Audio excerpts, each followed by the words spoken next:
When I was in the streets, I saw myself as a dope boy. Yeah. That's all I ever wanted to be. And because you assume that identity, that's why you're doing what that identity does. Smart as you are, you ain't gonna keep selling that little stuff for long. When do you start to put your strategy together and start to think bigger? I knew I always wanted to be a millionaire. I actually got pulled over one day. I had my son in the car with me. My son's grandma was passing me by, like at that moment. So he was asleep. That screams drug dealer. If you go run a game, you can build a multi-million-dollar business. If you can sell drugs, you can build a multi-million-dollar business. If you can rob, you can run a multi-million-dollar business. Okay, let me ask you this. I don't know you though, right? I don't know you. I'm like, this nigga with all these goals in his mouth. So who is this dude with gold fronts? I'm like, hell no. And you from Atlanta? I'm like, hell no, I'm good. But the consistency kept coming. I realized that everything I built from a business standpoint has been from survival. A kid from Atlanta who's able to generate $1 billion.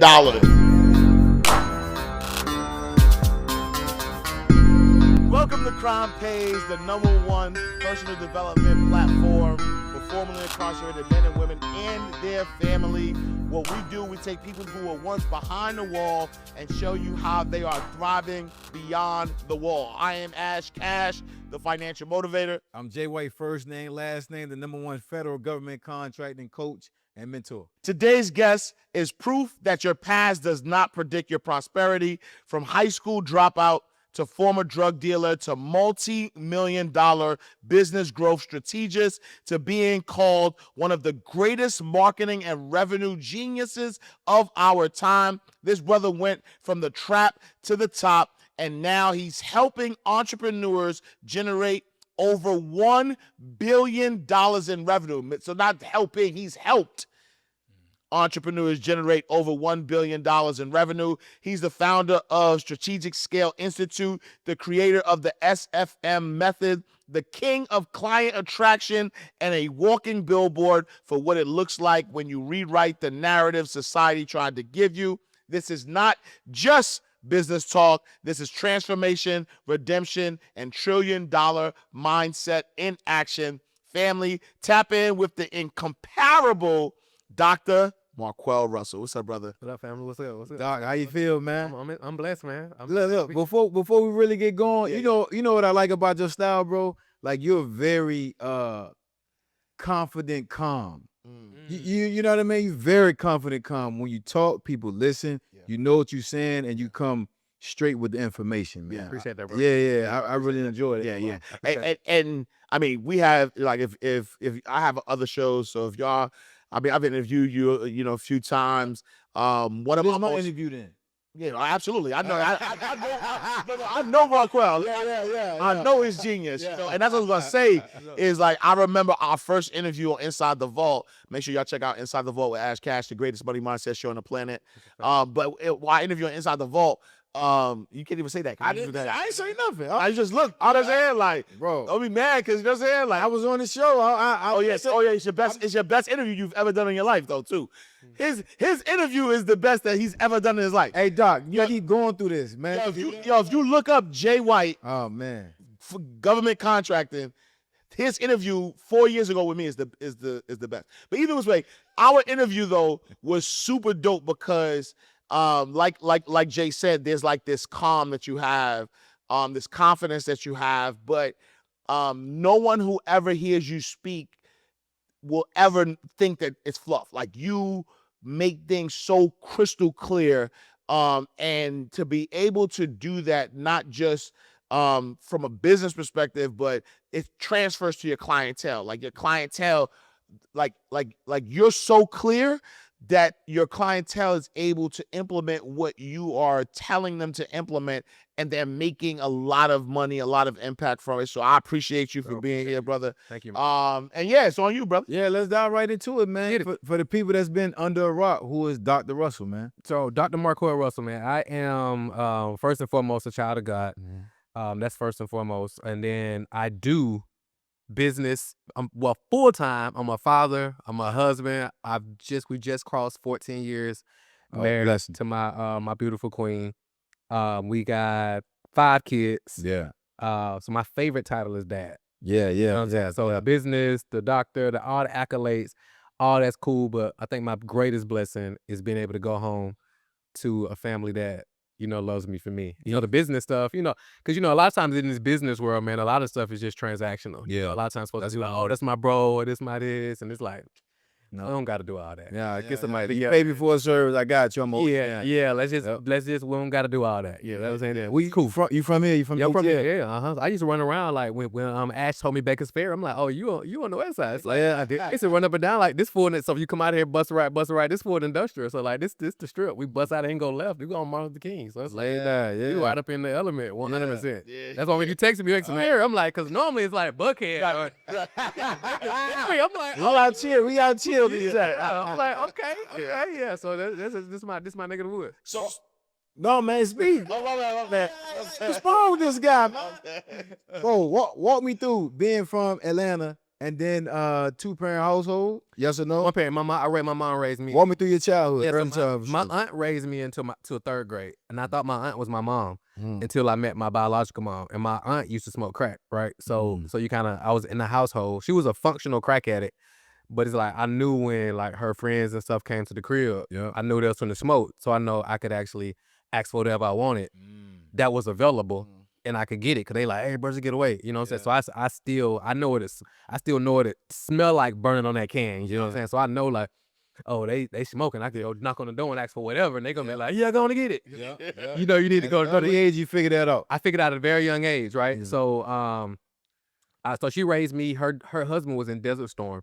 So he used to send home like, MREs and stuff like that. So we used to eat like, if people in the army, they know what MREs are.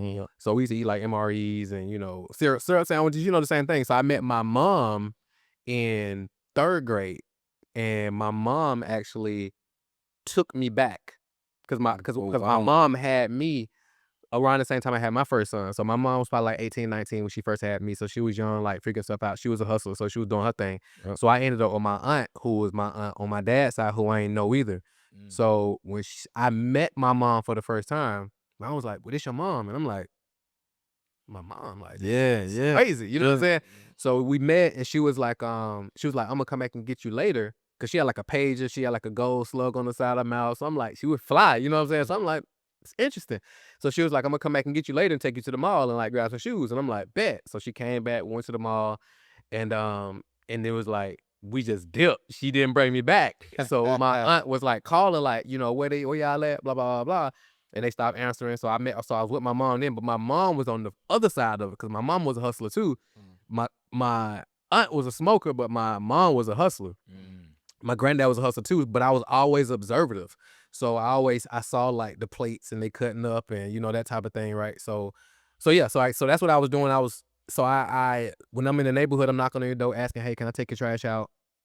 Hey, we start moving to neighborhoods who had lawns and it's like, hey, can I, cut your grass? So I was always entrepreneurial, but I ain't have like language for it or like a word for it. I just wanted to get some money. It was embedded. It was embedded in me. So it was even with the weed, like when I first started, selling the weed, like just to my little homeboys who my age, it's like, we rolling up like grass, like literally grass. Yeah. So I'm bagging it up, I'm selling them, like we smoking it, and it's like, it's really just legit grass. You know what I'm saying? But it's like, I'll start to like, the wheels start turning. So when I was in high school, I was to do with the weed. Wait. Right before we go there. Hey, look, I know you're enjoying the show, but if you're formerly incarcerated or have a family member who was and wants to learn how to thrive beyond the wall, you have to join Crime Pays Nation. Crime Pays Academy is open right now. Click the link, then get back to the show. Hurry up. Okay. To go from believing auntie is mama to your mom actually is mom, and she like, yo, I'm gonna come pick you up, like, and then bring you back. Can you take me back mentally? Like, what are you going through? And you gotta quickly adjust. To be honest with you, I think I'm so young, and I came from such a crazy, like, unstable environment. I don't remember like it being like scary or anything. Rocky enough. Nah, it was kind of, so here's the crazy thing. So me and my wife, we did some marriage coaching about 3 years ago, and during the session, I was kind of explaining them to, we do the marriage coaching, they want to know your background and all that. So I'm telling them like about this story to share with y'all. And she was like, Shirley, she was like, that had to be real traumatic. And I was like, I ain't never seen this traumatic. Yeah. And she was like, I was like, I didn't think it was traumatic. And she was like, no, that was definitely traumatic. And I'm like, oh, wow, I ain't never think about it like that. Yeah. So it was kind of one of those things where it was like, because I found out I had 2 sisters because she had 2 daughters. Oh, wow. So I didn't know. So now I come in and it's like, I got 2 sisters that I had no idea about. Yep. I'm the oldest of them. Oh, So wow. I'm coming into their world. So it was like, Are you instantly calling her mom? Or no. Yeah. Actually, bro, the crazy thing is like, my mom passed, I want to say about 10 years ago. Okay. But like, we never had a relationship where I was like, hey mom. We never had like that dynamic. So it's interesting you asked that. Because as you saying it, I'm trying to put myself in your shoes. Yeah. And obviously it is traumatic. Well, yeah, for And sure. you know what I mean? Like third grade, you probably like 8 or 9. I'm like 9-ish. yeah, nine or some change. Yeah. And if for 9 years I'm believing this is my mom, and now I get swooped away, yes, I will quickly adjust. But if I look back, I'm pretty sure. But it it's was a lot of never stuff. like an immediate like, hey mom or hey mom. Yeah. It wasn't never that. I guess something in me wouldn't, you know what I'm saying? Yeah. It was, Say it, yeah. Yeah, for sure. Allow you to say it, yeah. Mhm, yeah. So you off the high school, and now your mom is raising you. Yeah. How's that? What's that like? What's the dynamic like? What's going on? So my mom was a hustler. She was getting some money. So she did, when she started going like legit, she did telemarketing. And she was like, when I went to work, she used to call it the Michael Jordan of telemarketing. Okay. So I got suspended for 10 days at school one time. So she High school. All right. So she made me go to work with her. So I had to sit in the break room, and she made me read this book called The Time to Kill. So I read the book in probably like 2 or 3 days, and then I went out on the sales floor, and she was like, I'm like, all y'all doing is reading this script, and she was like, yeah. And she was like, you want to try it? And I'm like, yeah. So I sat down, I got some of the script. You get a whole box of leads. Yeah. So I started calling leads. I'm just reading the script. Somebody was like, yeah, we're selling magazine subscriptions. So I read it. Somebody was like, yeah. I set it up because when you I don't know if y'all know about telemarketing, but telemarketing, you sell over the phone and then you got to send it up to a capper. So I sent it up to the capper like closing back, and next thing I know, I hear that bell ring. Boom, boom, boom. Marquel, you go. I'm like, what? He was like, yeah, you got a deal. So I'm like, it was on. So I made like $800 that week. While I'm suspended, I went and bought me a Delta 88, the short dog one that looked like the Cadillac. You definitely in front of 8. Yeah, baby blue. I went and got that joint. I'm like, oh, what's up? I'm driving to school, and then again, I'm getting my own. I'm still young, but I'm figuring this money thing out. Yeah. Because again, at school I played sports, but it was like I was to do with the weed too. This was when we had beepers. So it was like, you beat me, you put the code in, you pull up in the neighborhood, I'm gonna come out. Boom, boom, boom. I was never the dude who stood on the block though. Okay. Because it never made sense to me to like stand on the block, because it was like, if we stand on the block, it's like at some point we got to begin watch. Most of the homies I was locked up with at different points, the dude who was like, and there was always like cell cases. Yeah. Because it's like you stand on the block, you don't really know who you serving. So that never really made sense to me. So I was like, how can I be in position where I serve them?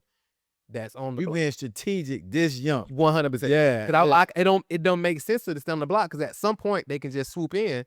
And that's what they do. So it's like, how do I move? So like that's how I had the beeper. And then when the Nokia phones, y'all know Nokia phones came out? Absolutely. And you had to put the minutes on it, or you could call me after I think it was after 6 and I get the free minutes. Yeah. So I had that joint. So it's like, hey, beat me. If it's at a certain time, I'm gonna hit you back. If not, you just pull up in the neighborhood, call me real quick. I'm gonna come outside, whoop de whoop. And I'm still staying with mom at this point. Yep. But that's kind of how I was moving. And then I started cats who did music and all that. I never did beats. So I used to get people who rap, get people who did beats, and I started a record label. And they started, in high school. Yeah. So let me ask you this. Because when Ash did your introduction, he said high school dropout. Yep. Right? So you got suspended. What grade for 10 days did you get suspended? What grade was that? 9th grade. 9th grade. Yep. So what grade did you get to? 10th grade. You got to 10th grade. Yep. You 15. Around 14, 15? Probably like 16. 16. My birthday in October, so my birthday. Okay, all right. So you're already like, you doing record labels. Yeah. You still doing the telemarketing thing with your mom? I only did the telemarketing thing for that week. Okay. So I was suspended. But the possibilities of 100%. Because she ended up learning that game, and she ended up starting her own too. Sheesh. Yeah, so she started her own like office, because it was some Italians who was running that office. So she went in there and learned like the whole game, and the Italians, they ended up getting busted. the feds came in and busted their whole thing, and they found like money in the ceiling, the whole nine. So they ended up shutting that joint down, and she actually ended up starting her own, and she started at the crib, and then she ended up getting like an office space and all that, which is going to a whole other story. Oh, wow. You 16. Yeah. Delta 88, baby blue short dog. Short dog. You got the pager and the Nokia. For sure. Cause I kept my pager Nokia. So you know what I mean? Put together for a little bit too. Yeah. Shout out to Ash Cash. She don't know nothing about this. So then now you starting your record label as well. Yep. What's your focus like with school? Like what's that? School mentally. School for me has always been easy. Okay. Right? It's like until I got bored. I ended up dropping out because I just got bored. I tell people all the time, Algebra 2 took me out. It's like I knew I always wanted to be a millionaire, but I was like, I don't see how Algebra 2 going like it just ain't make sense to me. Let's go hold you. It was just too complex. I'm like, math shouldn't be this complex. Yeah. So even with my kids, we do grades, but I tell them I'm more interested in like your effort than like your grades. Like if you're because I'm like, all the stuff that you really get from school is the soft skills. It ain't really what's in the syllabus. It's like you being on time, you being a man of your word, you being punctual, you being able to respect other people's space, how you deal with conflict, that type of stuff. That's the real stuff. But like a lot of the social study stuff and a lot of stuff, it's like I get it, but it's like school. So school, I always had A's and B's when I was focused. Okay. But when I got bored and I started still I can get me some money and I started having the weed and started driving, it was like So Mom Deuce, like you drop out 10th grade, Mom Deuce ain't trying to what's she doing? Not auntie, mom. So mom told me she told me because I had a car so I could leave at any point. So I'm at the school, somebody might buy some weed and they like, hey, match me one. And I'm like, all right, bet. So I'm like, I got the whip out there. We go jump in the car, we hit the block. Yeah. And it's like, we might not come back or we might. It just depends. So they started calling mom like, hey, Marquel missing classes, et cetera, et cetera, et cetera. And then one day she told me, she was like, hey, these folks keep calling me. She was like, either go or don't go. And I was like, okay. That's easy situation for a 16-year-old. Yeah. So here's the thing though. I went because all my people at school doing today. So I still went back. One day I bumped heads with the administrator because I was skipping class. I'm like, I'm dead wrong. I'm skipping class. I'm in the cafeteria just hanging out. He come and he said something to me. And he said something out of the way. I forget exactly what he said. And I'm like, bro, you ain't my daddy. Like, who you talking to? Like I'm grown. Like I'm 16. I'm like, grown. Like You feel grown. yeah, I feel grown. Yeah. But I'm like, who you talking to? So we bump heads a little bit. And then at that moment, I was like, you know what? I'm done. Like I ain't come back no more. So what's life like? Boom. So right out the gate, my niece Bray, I don't know, she might watch this. It's crazy. So Bray probably like 20. Bray might be like 25, 26 now. So she was a baby then. So but she used to be at our house. So when my mom went to work, I used to actually be at home like watching her. So like her early. This is my cousin's daughter. So I ended up like at her earlier ages, I'm like raising her for the most part because I'm at the house with her. Like when she first started taking her steps, I'm at the crib with her. So I'm 16. I'm at the crib. You know, folks, when they get off school, they want to come get some weed or whatever. Food with you for sure. They come see me, but that's kind of what I had going on. A little small mom and pop type operation. You know what I'm saying? So obviously, like I'm walking the audience through it too, right? Yeah, for sure. But I think a lot of us can see where it's going. When you start off as smart as you are, and already been a strategist, you ain't gonna keep selling that little stuff for long. You know what I mean? Like when do you start to put your strategy together and start to think bigger? Like this was the advantage I had, right? So when I was in school, I actually went to school like a little like outside of Atlanta. So like from here it's like 20 minutes out. So it's like Cobb County area. Okay. So it's like, but all my people was like in the city. So it's almost like where y'all from, you got like the outskirts and then you got your people like, in the city. So it's like I could actually go to the city and get to work and then bring it back out there. They couldn't come to the city and get to work. So I can get a better number and then I can come out there and what I could sell it for out there was way more than what you could sell it for in the city. You know what I'm saying? Jeezy's getting LeBron, I'm getting Dwayne Wade. Nah, I got it. Let me. What you get? What you mean? If Jeezy's getting LeBron, I'm getting Dwayne Wade. Come on, man. You don't even understand. I'm higher than you. No, I'm getting it at a better price. LeBron, I'm high. I just said that. If Jeezy's getting LeBron, I'm getting Dwayne Wade. I said I'm higher than you. No. Yes. I'm getting it for a better price. Yeah. Anyway, LeBron was when he said that LeBron was number 6 and Dwayne Wade was number 3. So he's saying if you get him for 6 a key, I'm getting for 3 a key. Yeah, right. But you said you didn't say that. But gang, I'm sorry. Yeah, I'm higher than you. I'm higher. What does that mean? Break it down. Like, Is my profit more or yours? Thank you. I'm higher than you. I know what I'm talking about. That's a good cleanup. I know that. I think I'm saying the same thing. Yeah, but he want anyway. Go ahead, Doc. He want to be right. You feel it? So I started figuring out like how that worked. And you know, my thing was initially I didn't really want to do weight. It was like everything. I'm breaking everything down because I know if By yourself though. Yeah, for sure. Okay. It's like cause I was on an interview a couple months ago and the dude was like, hey, when you got out the game, like, you know, how was it? Because he was used to seeing on TV, and he was like, did you have to go get like sign off or like with people only? I'm like, well, no, I was always a boss. Yeah. So it's like when I was done in the streets, I ain't owe nobody no money. Yeah. You know, I hadn't done no crazy stuff. I had never ran off on nobody, so I ain't had to get, you know, nobody had to approve me leaving the game. It was like once I was done, I was done. So I ain't had to go through none of that. So it's like when we get them, I'm like, I'm breaking everything down. Now the first part that when initially I grew up on like UGK, A-Ball, and MJG. Yeah. So you know the whole it's like the fattest sacks on the block win. So for me, when I'm getting it, I'm like Stuff. stuffing. Yeah. So I ain't making Thanksgiving style. Yeah, so I ain't making no money. It's just all transactional. So I went to see my big homie one time, and he's like, "Hey man, like every time you come, you like getting the same thing." And he was like, "Let me see them sacks."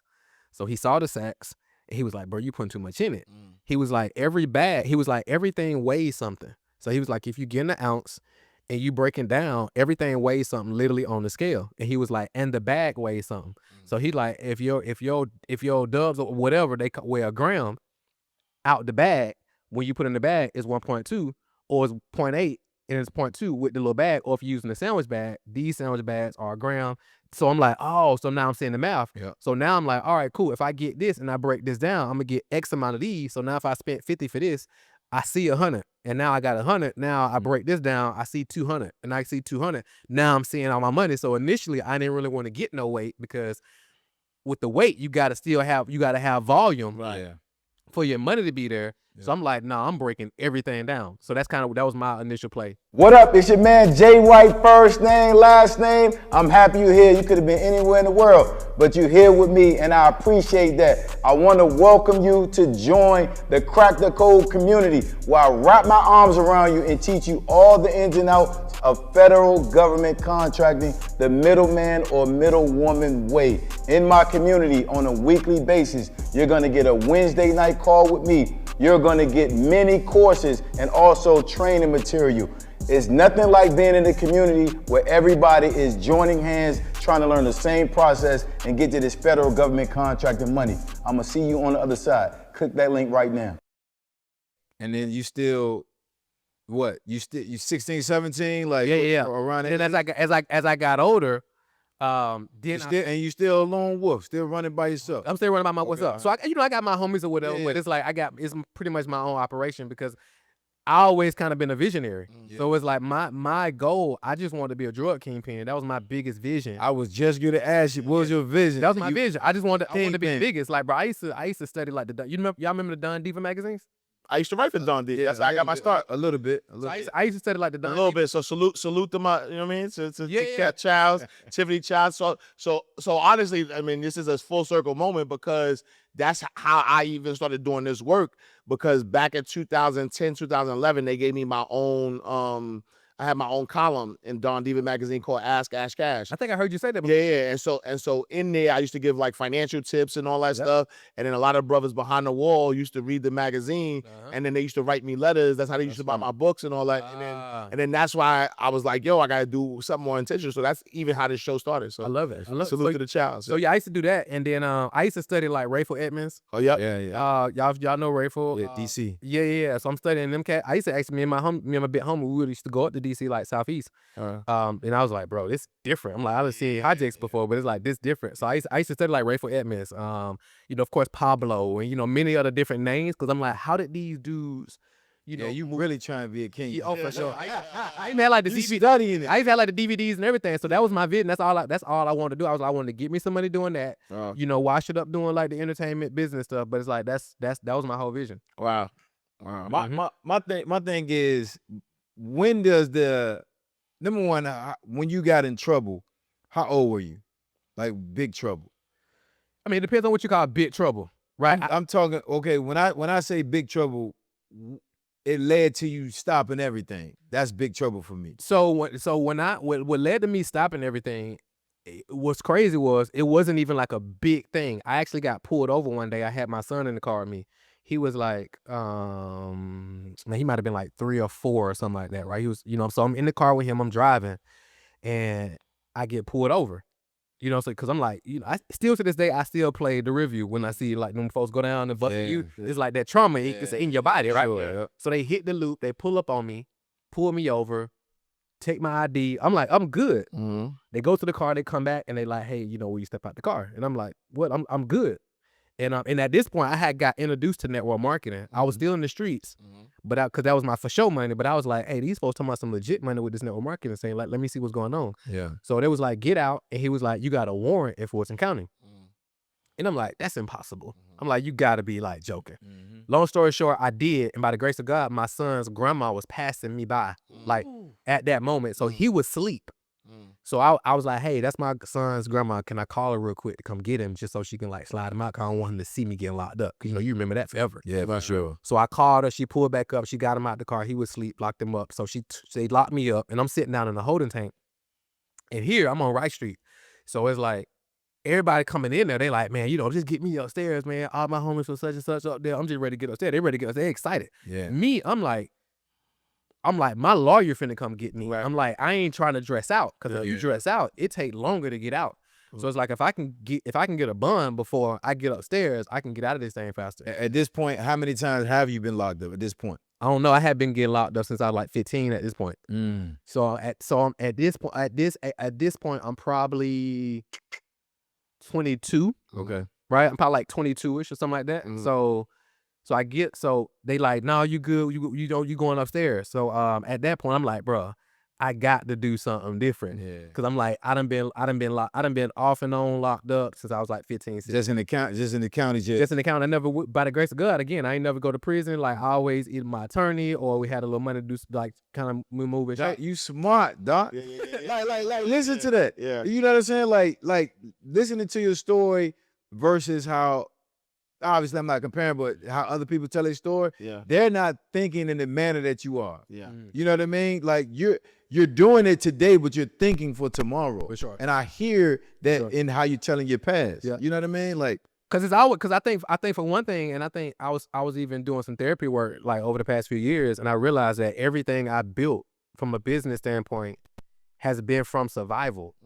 It's not because I had this big grand. I had partly grand vision, but it was like I ain't want to go back to being the dude who ate MREs. yeah. It could smell the crack smoking. Yeah. So it's been chasing, or we're not even chasing, but like running away from that. So like even when I was in the streets, it was me. So I had to take care of me. So it's like I need to have me some stacked up. I need to do this. Yeah, I got some homies around me, but at the end of the day, I done saw the stories of Rayful and all these other cats, and it's always they homies who end up putting them away.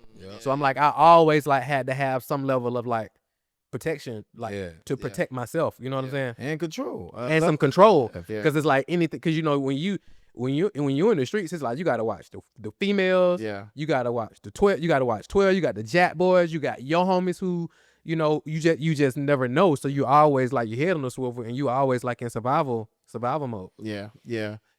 And I love that you said that, because that's one of the reasons why, we wanted to have you on the show, because when we think about all the people who get caught up, who get jammed up, who the writing is on the wall, the thing like the you see the things, right? So you're from 15 to 22, you're constantly getting locked up, you're constantly in trouble, but you're seeing the writing on the wall. What is that mindset though, right? That somebody who's, obviously you said the grace of God, but what is that mindset, right? Somebody who's constantly in trouble, that they're one mistake away, right? But decide to take a pivot or can rationally think of how to exit or do something else. So typically what I say, because I do like a lot of like youth entrepreneurship, and I got a lot of my homies who still like, in the element, right? So it's like, the biggest thing I attempt to impress upon is like, if you can run a gang, you can run a multi-million-dollar business. Yeah. Like if you can rob. I was talking with some of my homies, little homies, young homies, and they was talking about how they be like out striking, and it was like, well, striking is like they going out stealing cars, doing the whole thing, right? So I'm like, bro, I'm like, dude, and he was like, when the people, if somebody come out the house, they can't really shoot you because they would technically get a murder charge if they shoot me. I'm like, even if you in their car, and he was like, yeah.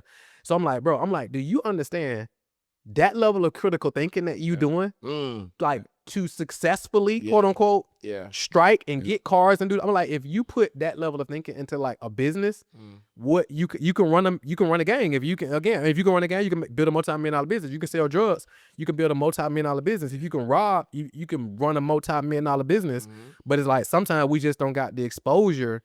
And that's why I love that y'all doing this. Like, so individuals watching can actually see, brothers like me are doing legit stuff.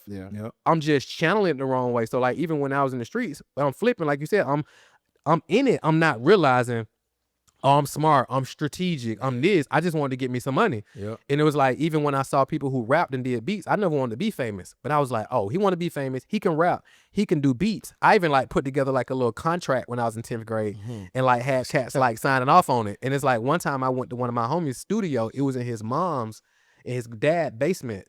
And basically what I took one of my artists over there. We want to smoke in the studio and all that, but we can't smoke. And I was like, bro, his dad and them was tripping. I was like, we should get a spot, bring all your studio equipment there and set up. And I'm like, I'll pay the rent. And then just so happened, my mom had a clothing store, and next door it was open. It was a hair salon, and she knew the white dude who owned the whole plaza. And she was like, I went up there one day, and I'm like, that's for rent over there? And she was like, yeah. And I'm like, you think you'll let me get it? And she was like, yeah. So we got it, and we took the whole studio, and we flipped the whole not the whole. It was a hair salon, so we took the sinks out, the whole nine, put up, the soundproof, turned that joint into a studio, and I had my homie bring his equipment up there, and I'm like, bro, all you got to do is be here to run the equipment because I don't know how to run it. I'm gonna bring the artist through because I grew up on Master P. So I'm like, I'm running the Master P play. You know what I'm saying? That was my vision. So I'm like, all you gotta do is run it, bro. I'm gonna pay the rent. I'm gonna handle everything. I'm probably like 20 at this point because we had a liquor store that was next door, but I couldn't buy no liquor, so I had to be like 20 around this time. You doing renovation. You know what I'm saying? Like, I'm gonna keep running it down, bro. It's a fact. You doing renovation and you doing project management. Hey, I'm gonna pay the rent. You just run the joint for me. Just run the joint for me. Here's the thing about the criminal mind that's very smart and intuitive. To channel it into the legit world, you just gotta be ready for it. You got to get ready for it. It's like you said, all the elements is there. Even if you take somebody with the criminal mind out of that element and put them into a great element, they have to be ready for that. So when they took you out your clothes, boom, now you changed out, you upstairs. What you going through now at that point? So I'm up there, I'm in a room, they actually put me in a room because like you got because sometimes I've been locked, you got open dorm. This particular time, it was like closed, like cells, kind of like doors. So I'm in there with an older guy. So I'm in there just chilling, really. He chopping it up, and he just kind of talking with her. But I'm in there like, I need to get up out of here. But I'm like, because I'm like, at this time I had got introduced to network marketing, so I'm like, I'm seeing this opportunity. But I'm still like in the streets because that's my for show money. So I'm like, when I get out of here, bro, like I'm done with everything, and I'm just gonna lock all the way in on this legit. With the network marketing, 100%. Was network marketing? Wait. Before I ask that, when you got out, how long was you in there? A couple of days, a month? Probably like not even that long. It's probably 24 hours, a couple hours. Yeah, it wasn't nothing crazy because I got that lawyer came and got. Yeah, they came on. Came from and got me. Yeah. Oh, man, smart. Chain's a cooler cop, but more important is lawyer fees. No, you know what I'm saying? 100%. You came, you got out, you started to do the network marketing thing and take that serious. Was that the first like full-on legit thing you did without the street being attached to it? Yeah, for sure. 100%. That was the first full-on, because I did club promotions, but in the streets I was still funding it with that. And then even the record label, but like all in the network marketing changed the game. That would introduce me to like personal development and the whole nine. How old are you around this? At this time I'm probably, so this around 2010-ish. So it's 25 now. So I'm like 25 around this time. So like 24, 25. So I'm a fast forward real quick for me when I first seen you on social media. I never been a social media guy for real. But I seen you forgot what I was on at the moment. Instagram, I guess. But I'm hearing you talk. I can hear you talk. I can hear how clear and concise it is. Yeah. But I'm like, I don't know you though, right? I don't know you. I'm like, this nigga with all these goals in his mouth, talking this, that, and the third. I'm like, hell no. Yeah. And you from Atlanta? Yeah. I'm like, hell no, I'm good. But the consistency kept coming. Yeah. It kept coming. I'm like, all right. I hear the intelligence though. Right. Yeah. So it makes you again, the cliche, don't judge a book by its cover. For sure. Because that's a real legit thing. Yeah. In your network, did you have your goals when you started your network marketing? And was that came in the game like this? So that's a challenge. Was that a challenge? Like how was it? I mean, not necessarily, because even in network marketing, they tell you to talk to your friends and family anyway. Yeah. But it's like my friends and family, they like weren't interested. I mean, not really. So someone when came and saw it. Couple of my homeboys signed up. I had homies I was with every day getting money with. Stopped answering my phone call after I took them to a meeting. So, but my people weren't totally 100% trained. A couple of them like signed up and supported. Some people just like, I ain't doing it, bro. But you my guy. I know whatever you put your hand on, you gonna make it bubble. You know what I'm saying? So it was that type of thing. But it's like some people think that I got goals when I started doing this. It's like no, I had my first like 6 across the top when I was like 16. You know what I'm saying? So it's like I came in the game like this. Yeah. And I think that's what intrigues me more, right? Like intrigues me a lot about what you do is because, and we're gonna go into what you actually do and how you help generate over $1 billion in revenue for your clients is like. To his point, like so salute to our sister Connie. So Connie was the first person that introduced me to your work and stuff like that. Connie. Yeah. Connie was the first person. I think so. It was like 2018. I just came to Atlanta. I was hanging out at the gathering spot and I was trying to see like who's who or whatever the case may be. And so she introduced me to your work.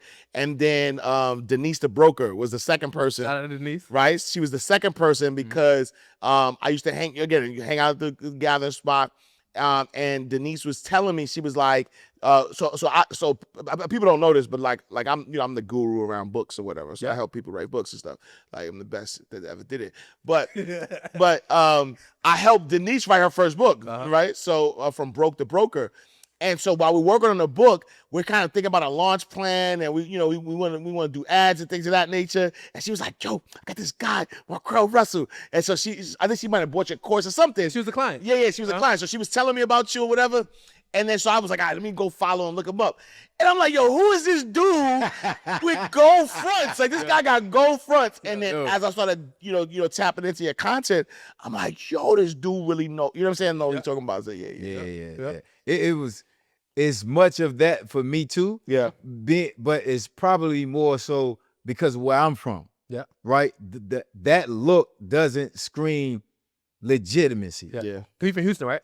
No. I'm from Virginia. You from Virginia? Okay, cool. Yeah, I'm from Virginia, and then I was in Baltimore for the past 18 years. Okay, got it. Now I live in Houston. Gotcha. But coming from that world, that era, 90s, beepers, you know what I mean? Yep. Like that screams drug dealer for sure. Yeah. So all my aunties had goals. Yep. They had the faceless joints, and then they had all of them down here at the bottom. Yep. Mm-hmm. And when they started to take them out, I'm like, all right, y'all taking them out because you want to be taken seriously. Yeah. And you still got your joints. Okay, let me ask you this. On camera, bro. Yeah. Why you still got them?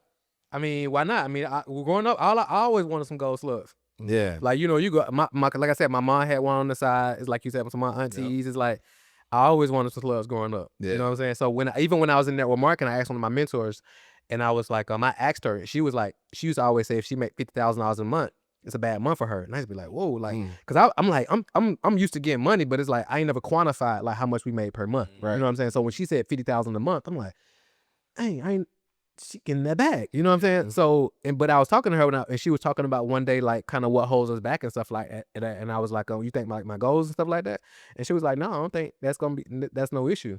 Yeah. So I just always kept them. Like people done told me like, you know, you should take them out. You know, you can do this. You probably go further. People probably take you more serious and all this type of stuff. And I'm like, it don't matter. Yeah. That authenticity is what stands out more than the gold teeth. Yeah. You know what I'm saying? And is that intentional? Is that right? You're the king of client attraction. Is that a client attraction methodology? what the goals? Yeah. I mean, it's literally, here's the crazy thing. The goals hasn't been strategic. That's just who I am. Yeah. It's like I've always had them. Like before I got introduced to network marketing, like I had the goals. Yeah. Like I've always had them. So I didn't come in and be like, oh, you know, even when I was like wearing suits in network marketing, I went like, oh man, let me go take my goals out.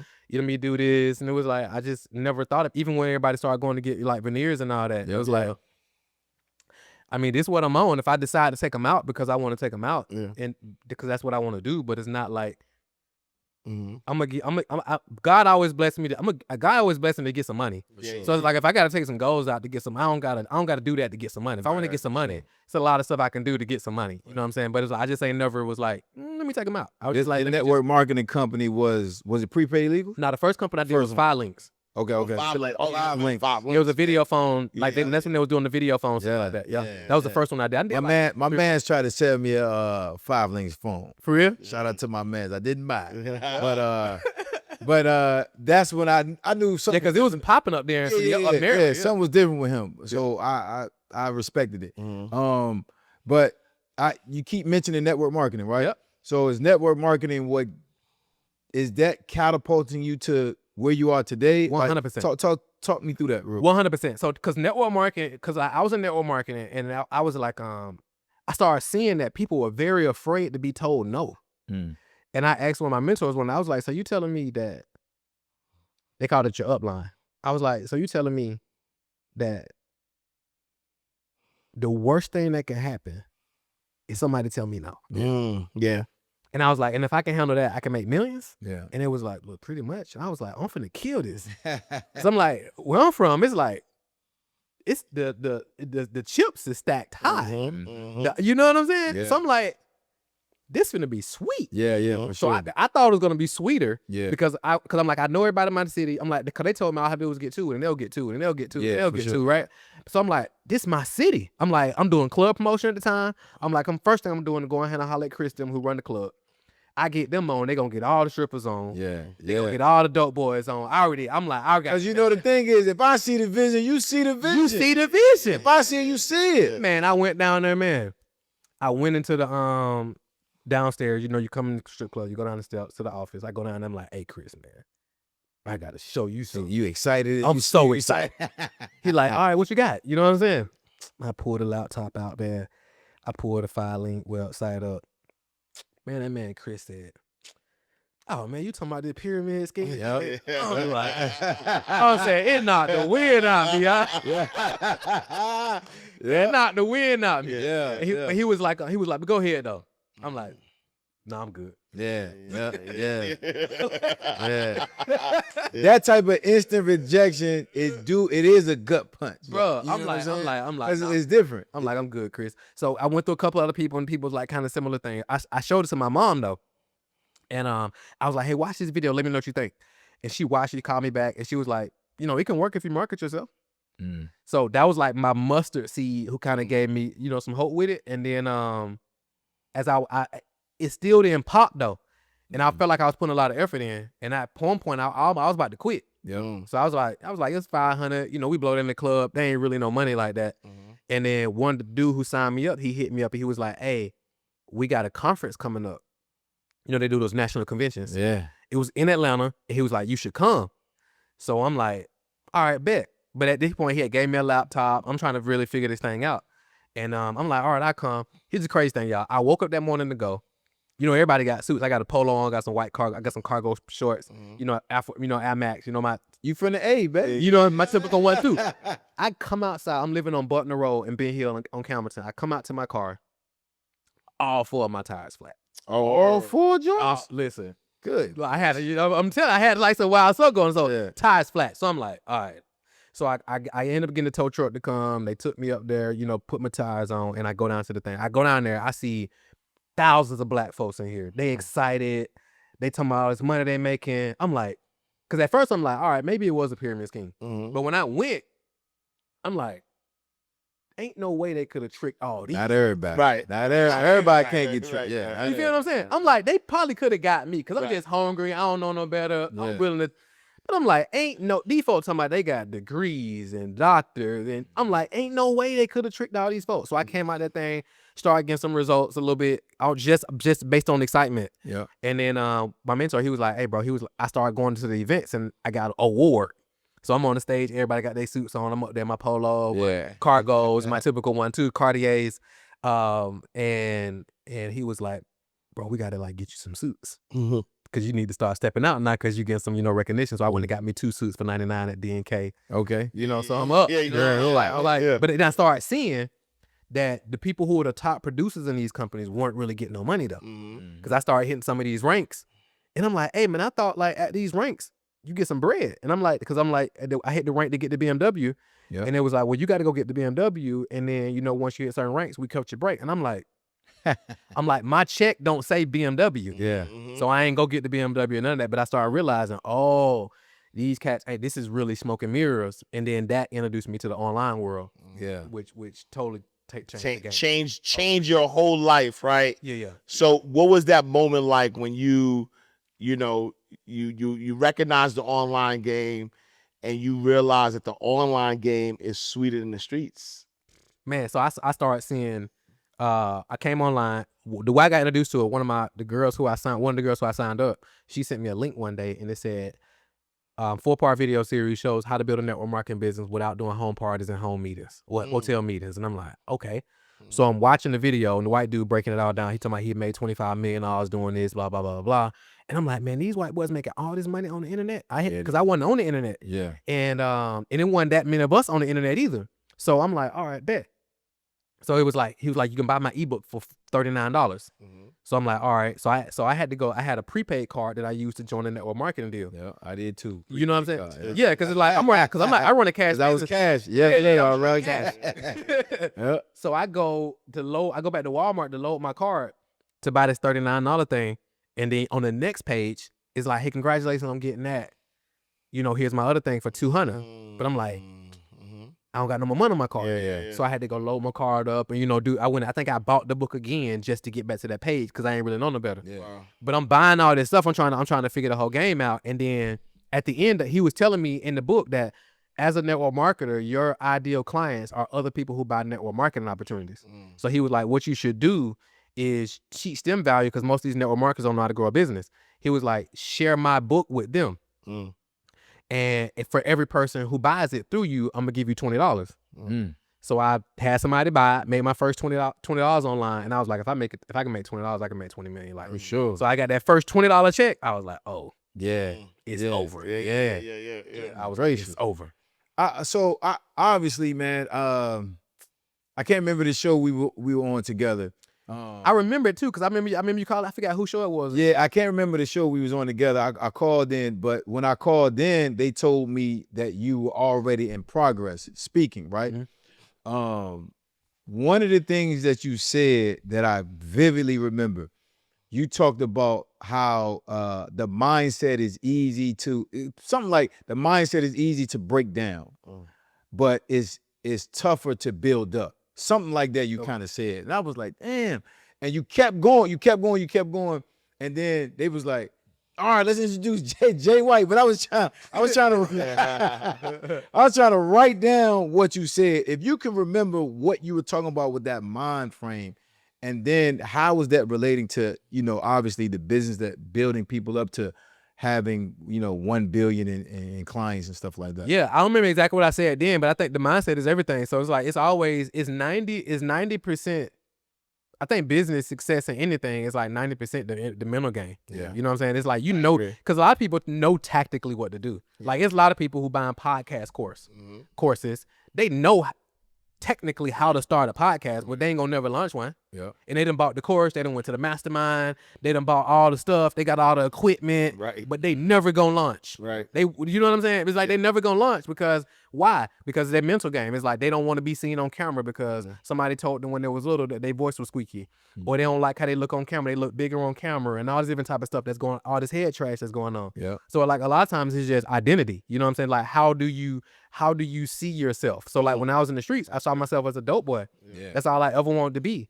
So I had to change my identity and like how I saw myself. I think one of the advantages that I had when it came to the business, legit business, I was already cool with taking risks. Number one, I didn't need people online to affirm me. I think that goes back to the goals. Yeah. Because I was like, I ain't never have no problem getting no money or getting girls. Like I've been like, and I ain't trying to like come up, but it's like I've been that guy like in different shape, form, or fact. Like I was cool in school. Like, like you can kind of look on the internet and tell like cats who like weren't cool. That's a fact though. Yeah. You know what I'm saying? Or who weren't back. or who weren't getting no money in school. Yeah. You feel what I'm saying? So it was like I was like I had that kind of going for myself. Yeah. You know what I'm saying? So I had a certain identity, but it was still that of a dope boy. Yeah. So it was like, as a dope boy, you get money, you do certain things, you do certain things, you do certain things, you do certain things. So when I came into this world, I'm like, oh, I gotta change like how I view myself.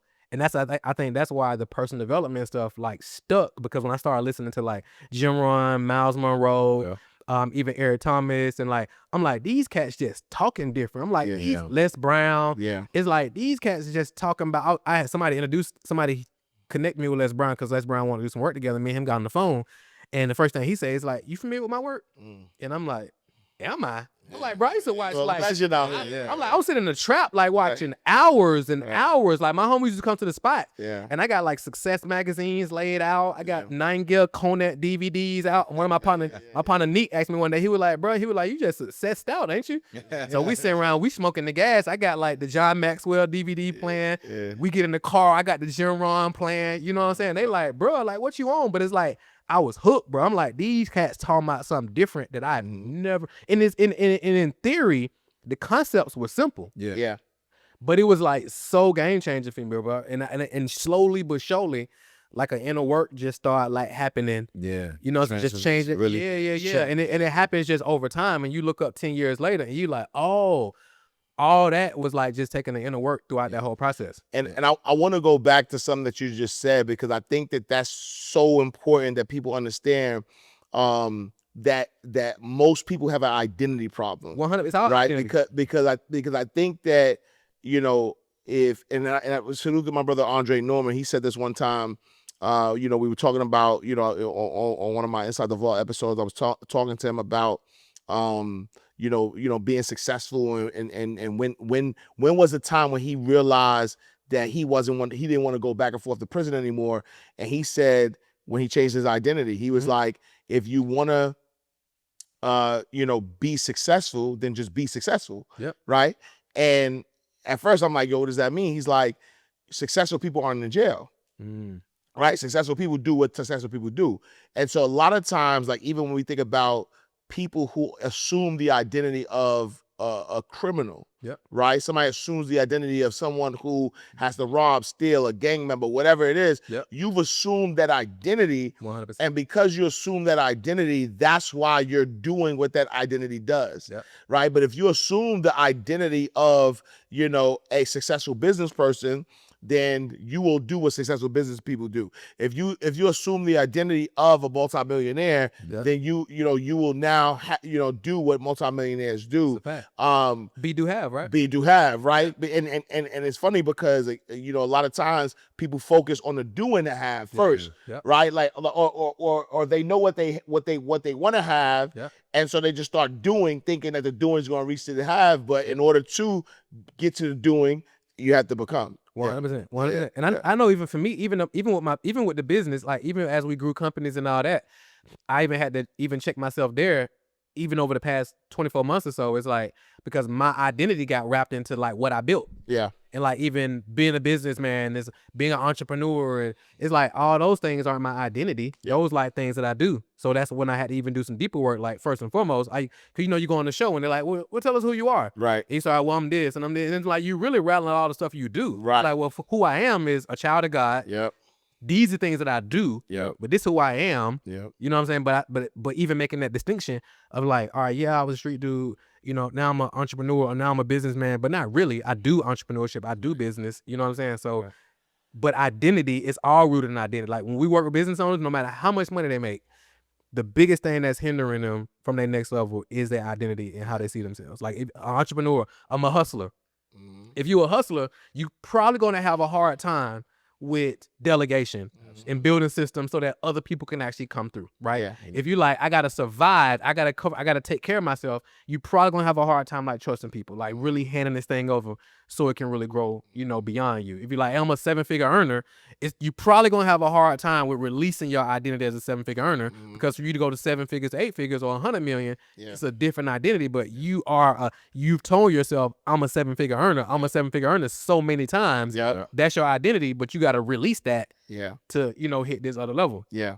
I don't have that in my bio. Yeah. I never have. Yeah. Life or death is in the power of the tongue. Yeah. Yep. Right? 100%. To your point, if I keep saying it, it is my identity, but I'm trapped by it. Yep. Because when I introduce myself or somebody introduces me, they say that's such and such, the 7-figure earner. Yeah. We're not trapping by that. Yeah. You talked about the businesses that you built, and you had to take a step back in the last 24 months. I do want to hear about the businesses that you built. So talk about the businesses you built for me. So one of the first companies, so you talking on the legit side, right? So it's like All legit side now. Yeah. All legit side. All legit side. We're shifting gears now. So one of the things I love is like education businesses, right? So it's like traditional education, like especially like business education and so forth and so on. So one of the first ones that took off is a company called Client Attraction University. So I know last time we did Inside the Vault, that's what we was focused on. Yeah. So Client Attraction University, we grew that to become an Inc. 5000 fastest growing company, and we helped like thousands of businesses, and it was solely focused on client acquisition. So I was even talking to my man Jose earlier. And he was like, bro, how's it feel? Because he was like, I always send you like as the phono guy. And he was like, how does it feel now with all these people out here talking about they the phono folks? Yeah. I'm like, I'm actually cool with it because I never saw myself as the phono guy. It's like we can help you with your marketing phono, but it's so much other stuff. Just like some people will put us in the pocket of like being the ads guy. And they're like, well, I ain't the ads guy, but we can help you with your ads. You know what I'm saying? So we grew that company. And what I realized at that moment was that I thought that scaling the business meant getting more clients, generate more revenue. But that ain't really scaling the business, because as we grew and as we scaled, like I know when we hit like $50,000 a month at one time, I'm still like living out of my business account. Like my whole life is run through my business account, because ain't nobody telling me that I need to change my entity structure. Nobody's telling me I was the same person who did my taxes when I wasn't getting no money. Shout out to Mr. Thompson. He was still doing my taxes, and I just started noticing it was taking Mr. Thompson longer and longer and longer to do my taxes. And one of my mentors was like, bro, you got to get an actual CPA. So I was like, okay, bet. So I hired a CPA, and then she came on board, and she was like, after she fixed everything, she was like, she wanted on all her prices because our stuff was so messed up. But I realized that I just had figured out marketing and sales, but I didn't really know how to really run a business, because it's levels to it, right? Yeah, 1,000%. It's levels. So as I started learning, and I was like, okay, cool. And I was like, I had to start putting all the pieces together. I'm like, ain't nobody really teaching, like, how do you build a team? How do you create culture? What about mission, vision, principles? Like your business accounts, like tax strategy. Like I was like, ain't nobody really, I don't see nobody teaching this in a cohesive way. Everybody's just teaching how to make more, how to get more leads, how to make more money. But it's like, once you get to $100,000 a month, then what do? You make $100,000 a month as a sole proprietor, you probably gonna have some problems. You know what I'm saying? I start working with cats, and they making $2-3 million a year, and they ain't filed no taxes, they ain't did nothing. And I'm like this gonna be a problem. So I was like, all right, cool. We need to build something holistically that helps the business owner come from figuring out product market fit all the way to actually exiting if they want to build a sale. And that's why we built Strategic Scale Institute, because I spoke to another one of my mentors. He's in the private equity space. And he was like, bro, you professionalize businesses. And I was like, what does that mean? And he was like, you're helping these businesses build companies that can actually run without them. And he was like, us from the private equity standpoint, our biggest bottleneck is finding businesses that we can acquire that are professionalized. Right. So he was like, you can actually help them professionalize and then bring them to us, and we can acquire them, and you can get an LP stakes in the company, and now you can eat off the exit. So I'm like, man, I've been in the wrong game. Yeah. My whole, like this whole 15 years, not necessarily because I had to learn it, Right. but it was like, dang. I'm like, okay, coaching and consulting is great Yeah. to get like a nice consulting fee or whatever the case may be. Yeah. But it's like, all right, it's a whole nother game when you learn the M&A side, Right. in the private equity side, and I can actually get partnership on the upside. And if we build this thing and we got, 2 million EBITDA, 10 million EBITDA, 15 million EBITDA, and we sell it at 5x, 10x, we got a $50, $100 million exit. I got 25% of that. Yep. They ain't a bad day. Yep. Not at all. Yep. You know what I'm saying? So that's a different side of the game. So that's the side of the game, we focus on. Now we still do some coaching and consulting, but we're doing it from a standpoint of like cherry picking, like who are these business owners that we can actually partner with. Like most of them, it's kind of like the NBA, right? It's like it's only gonna be 1% that we actually partner with. Yeah, it's definitely a draft. Yeah, some of the other ones gonna take it and like run on their own, and that's totally cool. Or we might just stay in the advisory standpoint, but we're looking for that 1% that we can actually partner with, and we build other portfolios together, and we have some, 100 million, 200 million. So I got this newsletter I'm doing right now called My First Billion, where I'm pretty much documenting the whole process to build like a portfolio of companies that do $1 billion in revenue. Because on the internet, it's like, I made a post today and it was about survivorship bias. Yeah. And survivorship bias, it really just highlights all the wins. Like in the internet, ain't nobody talking about the challenges. Yeah. So like a couple weeks ago, we had 2 people put in their resignation notice in the same day. But people don't talk about that on the internet. Right. So in the newsletter, I talked about that and then how we were able to replace him in 24 hours because of the systems and so forth they have in place. And I talked about how we had a 7.4x ROAS on this one campaign. We ran the same thing back 2 weeks later and we got it at a 2x. But ain't nobody talking about that type of stuff. So I'm kind of documenting that whole process all the way through, and that's what we building, in this season. Bro. That makes sense? No. Listen, you from the 9th grade strategic mind. Yo, it really don't make sense to be on the block because on the block they watching, and you take those lessons from way back there to now giving companies and yourself exit strategies. Yeah, for sure. That's. Did you hear that? No, It's your life. It's your life. It's crazy. I be so in it. It's like as you playing it, as you're playing it back to everybody else, you playing it back to me. To you as well. 100%. Because I want you to hear that. Yeah, for sure. Like a lot of times we don't know like the things that we're doing that's natural to us. Yeah. Now we're benefiting from them later because we're understanding why this is so natural to us. 100%. This, again, back from when your mom was showing you the telemarketing. Yep. It's embedded. It's natural. It's embedded. It's not even a hustle. Yep. It's you. This 100%. is who you are. 100%. And I just wanted to say that back to you because that's amazing. I appreciate it, bro. Yeah, that's amazing. So now that's the focus of what you're doing today. Is that correct? Yeah. So the whole Strategic Scale Institute is that's one of the companies in the portfolio. So the portfolio Strategic Scale Holdings, and then we got Strategic Scale Media. So the front end is straight media. Yeah. So content, shows, newsletter, the whole nine, it all funnels into coaching and consulting to some level. And then from there on the back end, it's the whole code. So we're building out the whole code to like partner in with the right businesses to like grow them and scale them. And then we creating whole codes with certain partners to build out a separate. So now we can, do some roll-ups and stuff like that. So it's a whole nother level. I'm learning it and it's a lot of fun. Yeah. And we just having a different conversation, talking phantom equity and cap tables. And it's just a different conversation, but ain't no difference when I learned direct response marketing. Yeah. That was new to me too. Yeah. All with the goals in your mouth. All with the goals in my mouth. You know what I'm 100%. 100%. Yeah, 100%. When we go up there, what's the thing when in New York when you go up to the and they say the New York Stock Exchange? Yeah, if we end up ring going the to bell. bed at one point, I'm ringing the bell with the goals. Yeah. It's what it is. You know what I'm saying? It's like, yeah. So is that the vision when we look, 10 years from now, right? Where we see, Dr. Marquel Russell, ex-trapper, street guy, moving work. Now, what's that vision? What does that look like? So ultimately, like 80 to 90% of my revenue will be like from companies I'm not on the org chart. So it's like my goal. I'm way more famous than I ever desired to be. Like I never wanted to. Like when I go out and people are like, hey man, you my, or when it's like, bro, I was with my wife for our anniversary the other day, and we all eat smoothie bowls, and this dude come out the thing, he's like, You need to do the bill on YouTube. It's like, Yeah. it's uncomfortable for me, bro. Right. Like, you know what I'm saying? It's cool. And I like, I'm cordial. So it's like, I don't mind taking pictures and talking. And she be telling me I'm just short with people. I'm like, that's just kind of like how I am. But it's like, so I'm cool with it. But it's still like, you know what I'm saying?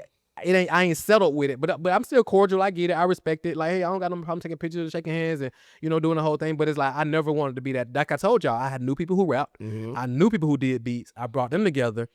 But God has always kind of pulled me out to the front. Like, even when I took my partner to do a show one time, and he was like, "Hey, you gonna get on the stage and rock out with me?"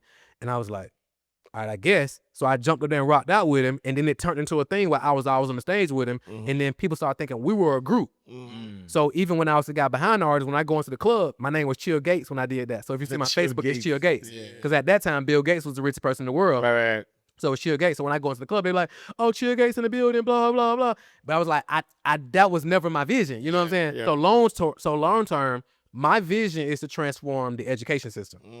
That's my vision. So if I want to get the school system, get entrepreneurship, baseline foundation, that type of thing, like really transform so we got to get the right politicians in office. We got to get the superintendents in office. We need bread to like fund all that. We want to get the right president. Like, we need bread. So the portfolio of companies fund that vision. So that's the real vision, to transform the education system. And we're using business as a means to fund it. Because we need a check. You know what I'm saying? So like even with Hove, if you look at Hove portfolio, like Hove ain't the CEO of none of the companies. Right. Yeah. We know Hove because he Hove. Yeah. But he ain't the CEO of none of the companies, but he got ownership in all the companies. So that's the goal. So somebody asked me the other day, they was like, "Will you ever sell Strategic Scale Institute?" And I'm like, "Nah." And she was like, "Well, why not?" And I'm like, "Well, it's the Golden Goose."